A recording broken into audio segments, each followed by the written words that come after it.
Hello friends, स्वागत है हमारे यूट्यूब चैनल में आपका। एसएससी कांस्टेबल जीडी सभी सेलेक्ट साथियों को बहुत बहुत बधाई। उनके परिजनों को उनका संघर्ष 7 साल 8 साल, यहाँ तक कि इस भर्ती में हमने देखा है कि 12 साल के संघर्ष वाले कैंडिडेट्स भी भर्ती हुए हैं। जब फॉर्म फिल किया था उस समय 28 साल होने वाला था एज, अभी 30 हो गया है। सभी को हम सैल्यूट करते हैं, उनकी सफलताओं को कॉन्ग्रेचुलेट करते हैं। ज्वाइनिंग अपडेट इस वीडियो में आपके लिए लेकर आया हूं। डॉक्यूमेंट वेरिफिकेशन पॉइंट भी उठाएंगे, आपके जो जाति मूल वगैरह के जो पॉइंट है वो डिस्कस करेंगे। कोर्ट केस से आपको क्या प्रॉब्लम हो रही है वो भी डिस्कस करेंगे। ज्वाइनिंग लेटर कैसा आता है, ज्वाइनिंग लेटर के साथ में कौन कौन से डॉक्यूमेंट आते हैं, वो पूरा अपडेट आपको बता देंगे। अपने पेपर्स, अपना बैंक अकाउंट, अपना जो पैन कार्ड, ये सब यदि आपके पास में नहीं है तो इनको आप अपडेट कर लीजिए, क्योंकि तुरंत आपको जो है ज्वाइनिंग के लिए आपको कार्रवाई शुरू हो चुकी है। हेडक्वार्टर्स में ट्रेनिंग के आपके जो उस्ताद हैं वो तैयार हैं आपको ट्रेनिंग सिखाने के लिए, और भी बहुत सारी चीज़ें वो सिखाते हैं आपको। फौज में आप जाएंगे तो एक बात तो मैं आपको बताऊंगा कि ट्रेनिंग में जाने से पहले आपको क्या घर पे छोड़ के जाना है वो भी चलिए, लेकिन उसके बारे में हम बाद में डिस्कस करेंगे। हम ज्वाइनिंग अपडेट, डॉक्यूमेंट्स, ये सब के बारे में देखिए दोस्तों, सबसे पहले तो मैं आपको जो हमारे साथी हैं ओबीसी वाले हैं या एससी एसटी वाले हैं, उनको एक बड़ा डाउट होता है कि मुझे ओबीसी का नया बनवाना है क्या, या मेरा कितना पुराना होना चाहिए। तो आपके साथ प्रोफोर्मा आएगा। जितने भी हमारे ओबीसी के साथी हैं उनके साथ प्रोफोर्मा आएगा। यदि वो ओबीसी का ओबीसी में ही सेलेक्ट हुआ है तो उनके साथ प्रोफोर्मा आएगा। ये format of certificate to be produced by other backward class applying for appointment to post under government of India. इस प्रोफोर्मे पर आपको बनवा के लेके जाना है। बहुत सारे स्टेट्स में ये है ऑनलाइन बनता है, लेकिन आपको एसडीएम ऑफिस से ये फिल करके आपको गोल मोहर भी इस पर लगी हुई होनी चाहिए। गोल मोहर नहीं होती है तो भी आपके लिए परेशानी आ जाती है। तो ये ओबीसी सर्टिफिकेट, एससी एसटी वाला भी फॉर्मेट आ जाता है।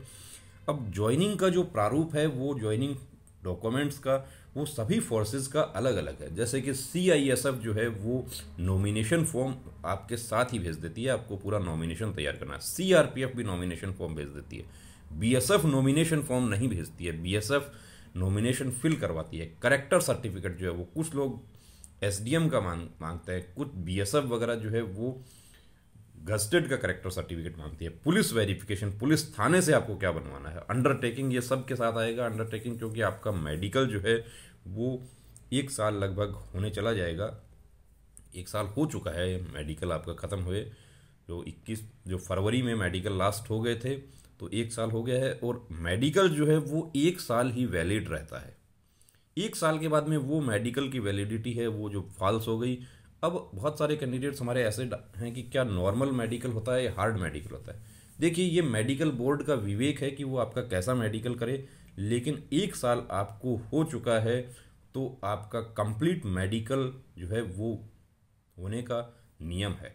अब ये मेडिकल बोर्ड आपके फोर्स, किस फोर्स में जाएंगे वहाँ का मेडिकल बोर्ड उसको वो कैसा क्या चाहेगा, ये अंडरटेकिंग आपके ज्वाइनिंग के साथ आ जाएगा। उसमें आपको क्या देना है कि मैं सर्टिफाई करता हूँ कि मेरा जो इनिशियल मेडिकल एग्जामिनेशन है वो इस डेट को हुआ था, लगभग 1 साल हो चुका है, और इस दौरान मैं किसी प्रकार के कोई डिजीज़ वगैरह से ग्रसित नहीं हुआ हूँ। अब सपोज कीजिए कि किसी का जो है, हम नहीं चाहेंगे ऐसी बात बोलना भी, लेकिन किसी का हाथ टूट गया इस दौरान या उंगली कट गई क्रशर मशीन में आके, तो वो कैसे ज्वाइन होगा आप खुद समझ सकते हैं। तो कोई बड़ा डिजीज़ इस दौरान नहीं हो गया हो, यदि नॉर्मल डिजीज़ है, छोटमोट डिजीज़ है, पाइल्स की प्रॉब्लम इस दौरान बंदे को हो गई है, हाइड्रोसिल हो गया है, उसको जो कहते हैं कि आँख की ज्योति जो है वो एकदम से ही कोई ऐसी तकलीफ हुई कि बिल्कुल डाउन हो गई, उसका एक्सीडेंट हुआ, उसमें हाथ में बहुत बड़ा कट लग गया, तो वो ऐसे जो है वो प्रॉब्लम वाले हैं।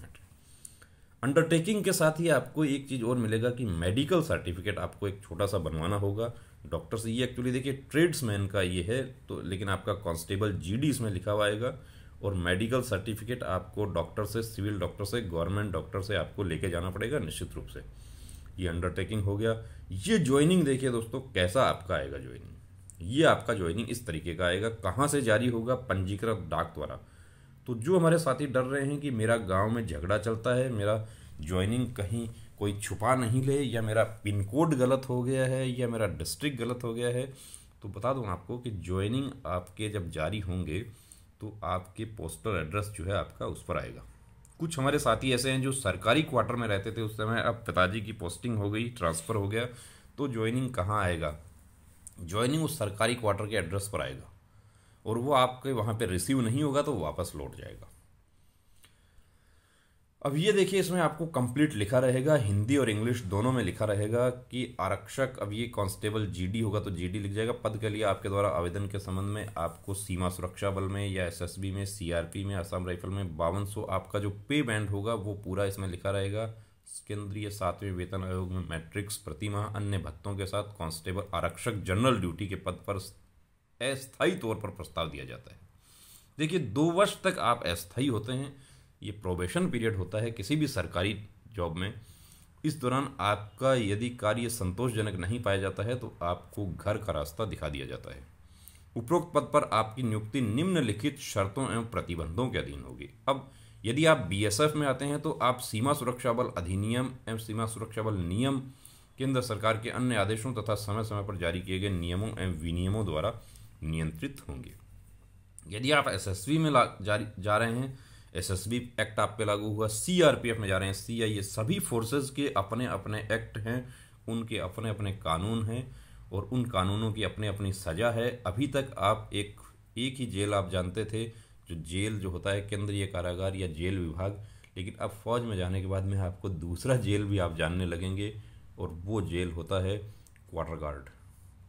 तो दोस्तों एक बात आपको मैं बता देना चाहूँगा कि वर्दी पहना है तो वर्दी जो है दम से पहनना और अनुशासन में रह के पहनना, कि कभी वो क्वार्टर गार्ड जो है उसमें सिर्फ आपको जाना पड़े तो अपनी ड्यूटी के लिए जाना पड़े, कभी उसकी जो सेल है उसमें नहीं जाना पड़े। ये अपनी दुआ करना है आपको, क्योंकि वो सेल जो है वो बहुत खतरनाक है और उसमें एक बार जाने का मतलब है कि ज़िंदगी बदल जाती है। प्रारंभ में 2 वर्षों की अवधि के लिए आप परिवीक्षाधीन होंगे, जिसे नियोक्ता प्राधिकारी द्वारा अगली अवधि अथवा अवधियों के लिए बढ़ाया जा सकता है। इस प्रकार बढ़ाई गई कुल अवधि की अधिकतम सीमा 1 वर्ष तक हो सकती है तथा ऐसा किए जाने के कारण लिखित रूप में दर्ज किया जाना आवश्यक है। परीक्षाधीन अवधि के दौरान यदि किसी कारणवश नियोक्ता प्राधिकारी के मत में आप बल का दक्ष सदस्य बन पाने के योग्य नहीं हैं तो बिना कोई कारण बताए अथवा बिना पूर्व सूचना के आपकी सेवा समाप्त की जा सकती है।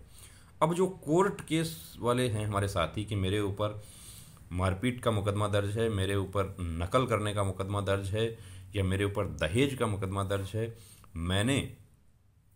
मैं कोर्ट से मेरी जमानत हो गई थी या मैं बरी हो गया, यदि आप लोगों ने फॉर्म भरते समय यदि आपने सूचना नहीं दी थी एफआईआर के संबंध में तो आप परेशानी में पड़ जाएंगे। ये समझिए कि ये 2 साल से पहले आप जो है उसको क्या होगा क्या नहीं होगा वो अलग अलग डिपेंड करता है। ये पद अस्थायी हैं, सभी पद अस्थायी होते हैं, किंतु भविष्य में इसे स्थायी बना दिए जाने की संभावना है। देखिए यहाँ पे जो संभावना है वो सभी स्थायी बना दिए जाते हैं, कोई टेंशन नहीं करना, यही वो लेटर है। अब ये देखिए कोई जरूरी नहीं है कि हिंदी इंग्लिश दोनों में लिखे, ये पूरा इंग्लिश में भी दिया जा सकता है, पूरा हिंदी में भी दिया जा सकता है, लेकिन साधारणतः अब कुछ हमारे साथियों का जो डाउट है वो होता है कि मैं दूसरी जॉब में लग जाता हूं तो क्या मैं रिज़ाइन कर सकता हूं?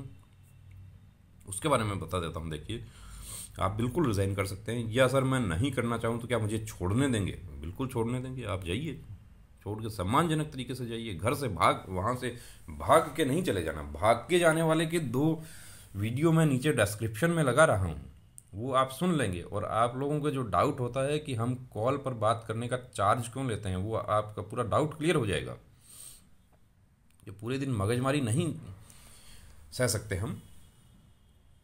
If you tender resignation from service within a period of 10 years for reasons other than accepting a job under central or state government or local bodies for which cadre clearance has been granted, your resignation may be accepted only after you refund to government training cost or 3 months pay and allowances last drawn by you if you have not completed 3 months service on the basis of pay and allowances to which you are entitled in the month in which you tender your resignation whichever is high।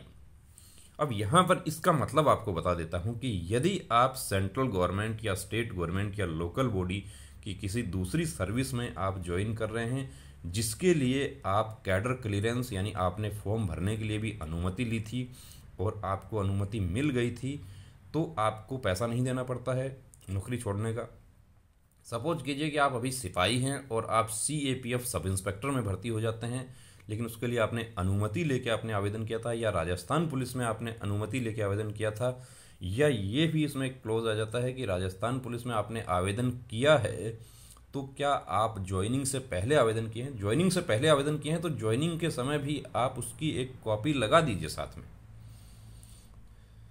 वरना क्या होता है कि आपको 3 महीने का वेतन या ट्रेनिंग कॉस्ट जो भी आपका ज़्यादा हो वो आपको पे करना पड़ेगा, और यदि 3 महीने की आपकी ट्रेनिंग हो गई है तो वो ट्रेनिंग कॉस्ट ही ज़्यादा होती है। अब कितनी होती है उसके लिए कॉल नहीं करना मुझे, कितनी होती है वो आप जब जाएंगे तब बता देंगे।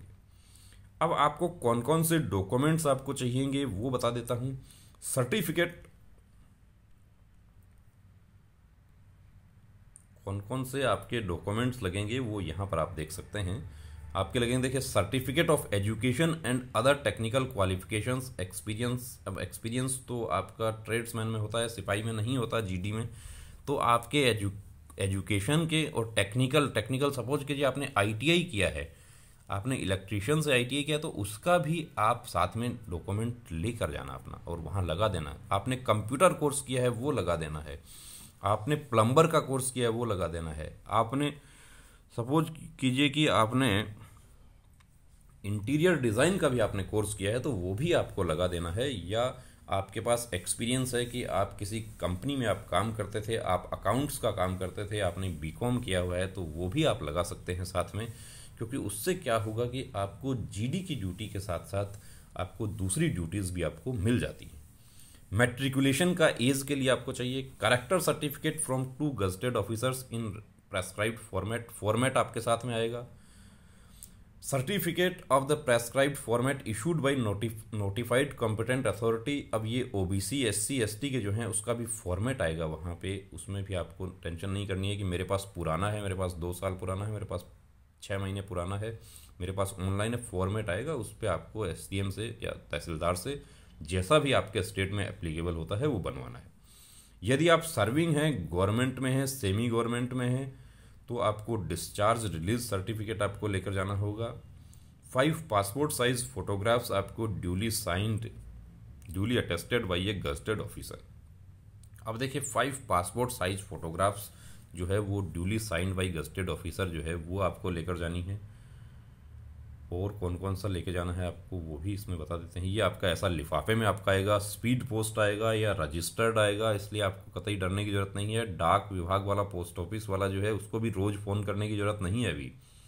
उसको ये बोल दो कि आपको मिठाई दूंगा, मेरा जिस दिन लेटर देंगे उस दिन आपको मिठाई दूंगा, तो वो तुरंत वो ध्यान रखेगा वो। अब रोज़ आप फ़ोन करते हैं, सर मेरा क्या हुआ, इस नाम का है क्या, उसको भी गुस्सा आ जाता है, इरिटेट हो जाता है बेचारा। ये करेक्टर सर्टिफिकेट है। देखिए, अब करेक्टर सर्टिफिकेट जो है उसमें ये कितने समय से जानते हैं, ये अभी आपका आ जाने दीजिए करेक्टर सर्टिफिकेट, हम आपको बता देंगे। अब ये करेक्टर सर्टिफिकेट में जो केस वाले हैं, जो हमारे साथी जिनके ऊपर मुकदमा दर्ज हो रखा है, वो परेशानी में पड़ जाएंगे यहाँ पे।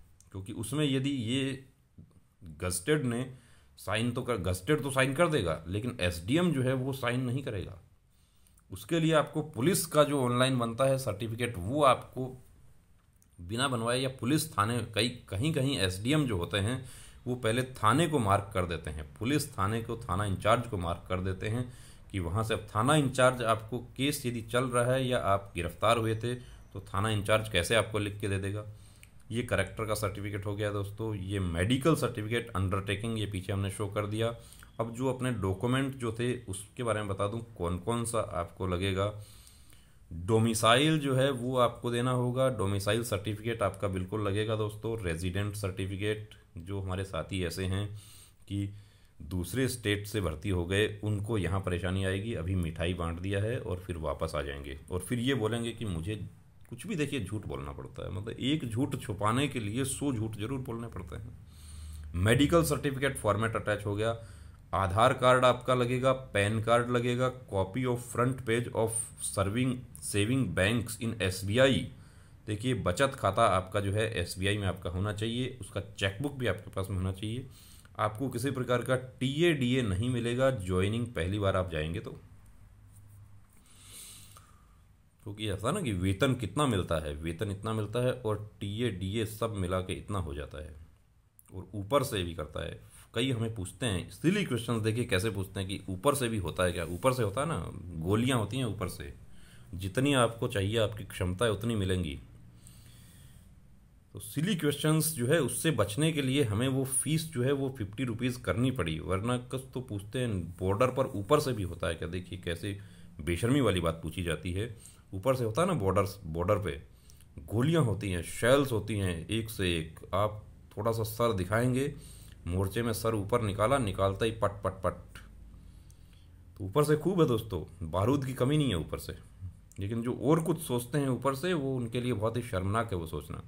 अब देखिए, liable to serve in any part of India as well as abroad. Abroad विदेश जाने का आपको मौका मिलता है, बहुत अच्छा मौका मिलता है। यूएन मिशन जो हमारे जाते हैं संयुक्त राष्ट्र संघ में, उसमें मौका मिलता है। इसके अलावा सभी फोर्सेस को बांट कर दी गई है कि बीएसएफ जो है वो कोलंबो में जो हमारा है एम्बेसी, जो हमारा दूतावास है, उसकी सुरक्षा करती है। ब्रिटेन में जो है उसमें भी बीएसएफ के कर्मचारी रहते हैं।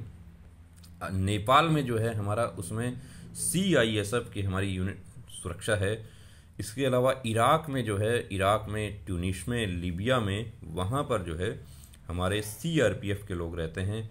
और काबुल में आईटीबीपी के कमांडोज रहते हैं। तो यदि आप बेहतरीन कमांडोज आप बनते हैं तो आपको इनमें भी आपको मौका मिल सकता है। लेकिन इनमें जाने के लिए अपने काम का मास्टर होना चाहिए। आपका फिजिकल, आपका शूटिंग स्किल्स, आपका अनुशासन बहुत बेहतरीन और आला दर्जे का होना चाहिए। अब आपका पेंशन स्कीम का जो है, पेंशन स्कीम का देखिए, जनवरी 2004 से पेंशन नहीं है। उसके बारे में बता दूं आपको कि कंट्रीब्यूशन आपका जो है 10% आपका कंट्रीब्यूशन बेसिक पे एंड डीए का जो होता है, वो उसमें उतना जितना आप देते हैं उतना ही सरकार देती है, वो आपका कंट्रीब्यूशन है। अब यहाँ पर आप ये लिखा हुआ है personal belonging including proper clothing and bedding and other items of daily use. Daily use में जो हमारे मेल साथी हैं उनके लिए बता देता हूँ कि दाढ़ी, यदि आप अभी तक शाहरुख की दाढ़ी, सलमान की दाढ़ी या कोहली की दाढ़ी जो है, किसी भी प्रकार की आप दाढ़ी रखते हैं, कोई आपत्ति नहीं है फौज को। लेकिन जिस दिन आप जाएंगे पहले दिन, उस दिन आपकी बनी हुई होनी चाहिए, बिल्कुल किसकी तरह बनी हुई होनी चाहिए। यहाँ पे देखिए, नाम नहीं ले पाऊंगा लेकिन ये कहूँगा कि एक जेंटलमैन की तरह दाढ़ी बनी हुई होनी चाहिए। तो आप दाढ़ी नहीं बनाते हैं, आप उससे ट्रिमर से बनाते हैं, तो भैया रेजर से दाढ़ी बनाने की आदत डाल लो, वरना क्या होता है बड़ी मजाक बनती है। वहाँ पे सुबह सुबह बहुत जल्दी इधर उधर भागना होता है और रेजर से दाढ़ी बनाते हुए कट लग जाता है, तो बड़ी मजाक बनती है। और नहीं बनाओगे तो पत्थर से दाढ़ी बना देंगे उस्ताद लोग वहाँ पे। यदि आप किसी दिन गलती से बिना दाढ़ी बनाए पीटी में चले गए तो ईंट से दाढ़ी बना दी जाती है। ईंट से हमने भी दाढ़ी बनाना जो है वो फौज में ही देखा था। हालांकि मैं तो देखिए रेजर से पहले से बनाता था जब ज्वाइन किया था मैंने, लेकिन मैंने खुद देखा कि ईंट से कैसे, मैंने सीखा वहाँ पे। एक बार मैं भी फंस गया था, तो मैंने खुद सीखा कि ईंट से दाढ़ी कैसे बनती है, और बहुत शानदार बनती है। एक बार आप बना लेंगे तो दोबारा आपका जो है मन नहीं करेगा कभी, आप भूलेंगे भी नहीं कि मैं दाढ़ी आज नहीं बना पाया, आज जल्दी हो गया। जो हमारी बहनें हैं उनके जो है बालों का जो क्लिप है वो उनके पास होना चाहिए। अभी आप किसी भी प्रकार से आप अपने बाल खुले रखते हैं, लेकिन वहाँ पर आप बाल जो है प्रॉपर आपके बंधे हुए होंगे और जूड़ा बनेगा, और उसमें उस जूड़े को भी नेट में बांधा जाएगा। तो वो नेट जो है वो जहाँ जहाँ पुलिस के जो एस्टेब्लिशमेंट्स होते हैं वहाँ पर वो पुलिस के जो सामान मिलता है, दुकानें हैं, वहाँ आपको वो नेट मिल जाएगा। इसके अलावा आपको किसी प्रकार का फौजी सामान आपको लेके जाने की ज़रूरत नहीं है। मच्छरदानी एक आपके पास में ज़रूर होनी चाहिए, क्योंकि वहाँ जाते ही आपको ख़रीदनी पड़ेगी। और प्रॉपर क्लॉथिंग वगैरह क्या होना चाहिए वो आपको अलग से वीडियो बना के बता देंगे। इस वीडियो में जो हम डिस्कस कर रहे हैं उसी को डिस्कस करते हैं। अब देखिए दोस्तों, एक डाउट आप लोगों के बहुत बड़ा हो रहा है कि कोर्ट केस से क्या ज्वाइनिंग में फ़र्क पड़ेगा। कोई फ़र्क नहीं पड़ेगा दोस्तों, हर भर्ती में कोर्ट केस होते हैं और एक से एक होते हैं, किसी को कोई फ़र्क नहीं पड़ना है। आपकी ज्वाइनिंग 15 फरवरी तक आपके डोजियर जो है संबंधित फोर्सेस में पहुंच जाएंगे। डोजियर मतलब आपका फाइल जो आपने फॉर्म फिल किया था वहां से लेके आपका कंप्लीट जो रिज़ल्ट शीट में जो आपका नाम आया है वहां तक का वो फाइल आप जहां भी जाएंगे वहां आपके जाने से पहले पहुंच जाएगी। जितना आप सर्विस करेंगे उसमें वो सर्विस के साथ साथ वो फाइल घूमती रहेगी। तो और क्या आपको लेके जाना है वो सब आपको अलग से बताएंगे। कोर्ट केस से आपको डरने की ज़रूरत नहीं है। आपको करेक्टर कैसे बनवाना है वो सब आपके उसमें साथ में आएंगे। आपके गार्जियन के डॉक्यूमेंट्स कौन से लगेंगे, तो गार्जियन के सिर्फ आपके आधार लगेंगे और कुछ नहीं लगेगा। आपके गार्जियन का पूरा डिटेल होगा। लेकिन यहाँ हमारे पास में नॉमिनेशन फॉर्म नहीं है। CISF नॉमिनेशन फॉर्म भेजती है, CRPF भी भेजती है। जैसे ही कोई नॉमिनेशन फॉर्म हमें मिल जाता है उसका अलग से आपके लिए वीडियो बनाएंगे। तो दोस्तों ये वीडियो आपको कैसा लगा कमेंट करके ज़रूर बताएं। यदि आपका कोई प्रॉब्लम है तो वो आप हमसे डिस्कस कर सकते हैं। कॉल पर आप हमारा बात करना चाहें हमसे, उसका 50 रुपीज़ नॉमिनल सा फीस है हमारा, वो पे करके आप बात कर सकते हैं। व्हाट्सएप आप चाहे जितना डिस्कस कर सकते हैं, आप रात में भी डिस्कस करते हैं, हम आपको जवाब दे देते हैं। तो फिर से जो हमारे साथी सेलेक्ट हो गए हैं उनको बहुत बहुत शुभकामनाएं कि उनको वर्दी मिली, और संघर्ष को सैल्यूट करते हैं, उनके जज्बे को सैल्यूट करते हैं, उनके माता पिता को प्रणाम करते हैं कि उन्होंने उनको इतना सपोर्ट किया कि आज वो वर्दी पा गए। जय हिंद, जय भारत।